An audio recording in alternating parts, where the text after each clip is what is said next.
Cut cut. ఏమైంది sir? ఏంటయ్యా, ప్రేమించిన అమ్మాయి, త్వరలో భార్య కాబోతున్న అమ్మాయి ఆనందంగా కౌగిలించుకోవడానికి వస్తూ ఉంటే పేకాటలో ఆస్తులు పోయిన వాడిలాగా అలా నుంచొని ఉంటావేంటి? రియాక్షన్ ఏది? ఏం చేయమంటారు? ఆ అమ్మాయి 2 అడుగులు వేస్తే నువ్వు 4 అడుగులు వేయి. ఆ అమ్మాయి వచ్చి హగ్ చేసుకుంటే నువ్వు గట్టిగా హగ్ ఇవ్వాలి, ముద్దివ్వాలి, ఎత్తుకొని గిరా గిరా తిరగాలి. అప్పుడుగా నా నడు విరిగిపోదు. అన్నయ్య నిజంగా ఎత్తుకోరా, లేకపోతే ఎత్తుకున్నట్టు నటించరా? సీన్ బాగా పండాలి కదరా.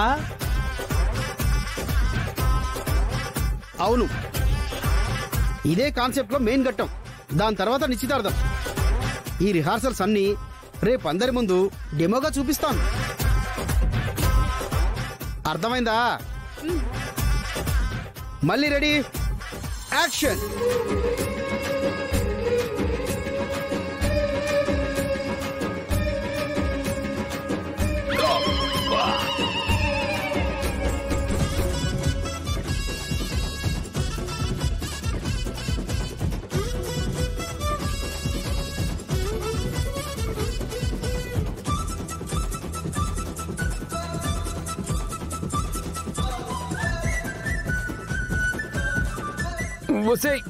వదలవే, చపాతీ పిండిని పిసికినట్టు పిసికేస్తున్నావు. వదలవే. ఫీల్ అండి, ఇన్వాల్వ్మెంట్ అండి. వదలవే, వదులు. చరణ్, మన పెళ్లికి మన పెద్దవాళ్ళు ఒప్పుకున్నారు. నాకు చాలా హ్యాపీగా ఉంది. నాకు కూడా. మరి పెళ్ళైన తర్వాత మనం హనీమూన్ కి ఎక్కడికి వెళ్దాం? నేను కాశీకి పోతాను, నువ్వు ఎక్కడికైనా పో. ఎందుకయ్యా డైలాగ్ మార్చేస్తున్నావు? Improvisation sir. కామెడీలొద్దు. చెప్పు చరణ్, చెప్పు చెప్పు చెప్పు చెప్పమ్మా.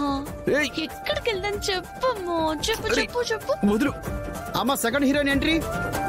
చెప్పు చరణ్. ఏమనుకుంటున్నావే నువ్వు? నా చరణ్ పట్టుకుంటున్నావు? హలో, నీ చరణ్ ఏంటి? మా పెళ్లికి పెద్దవాళ్ళు ఒప్పుకున్నారు,